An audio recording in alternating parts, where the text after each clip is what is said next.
with the sound of the earthquake.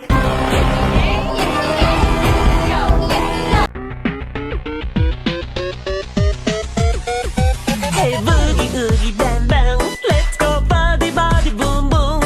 Hey boogie oogie bam bam, let's go body body boom boom. Hysteria.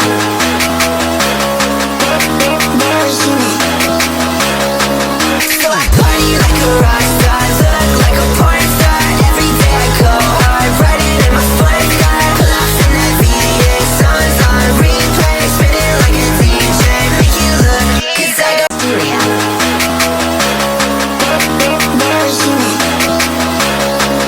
So I party like a rock star, look like a porn star. Every day I go hard, riding in my fun car, laughing at VA songs on replay, spinning like a DJ, make you look, 'cause I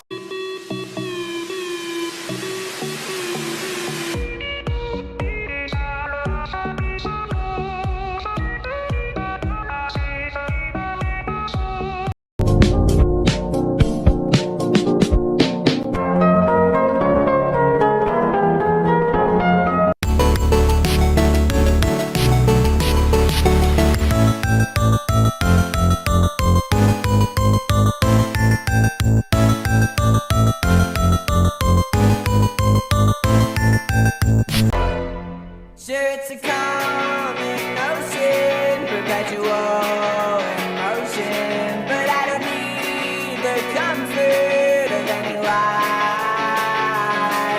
I've seen the ending, and there's no ascending.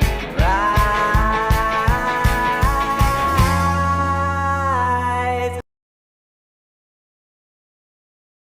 I think the apple's rotten right to the core. From all the things we've done, from all the apples coming before. I set the apple down symmetrical lines. So what I find is kinda scary, makes me just wanna drive. Hide me here, where have you buried all your children? Tell me, so I say. Hide me here, where have you buried all your children? Tell me, so I say.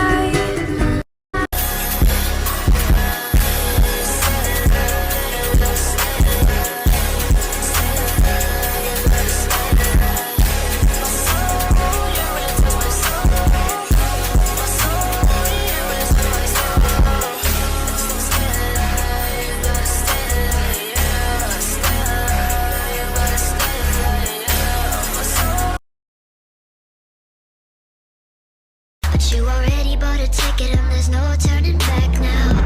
Round and round like a horse on a carousel.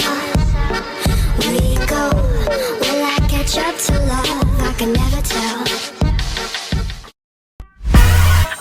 My dear, no, you don't have to cry.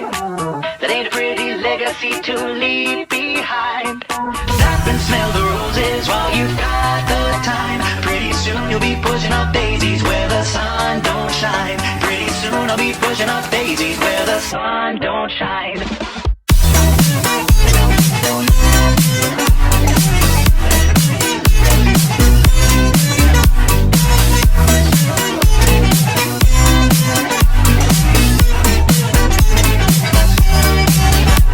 Turn off your computer and make sure it powers down. Drop it in a 43-foot hole in the ground. Bury it completely, rocks and boulders should be fine. Then burn all the clothes you made.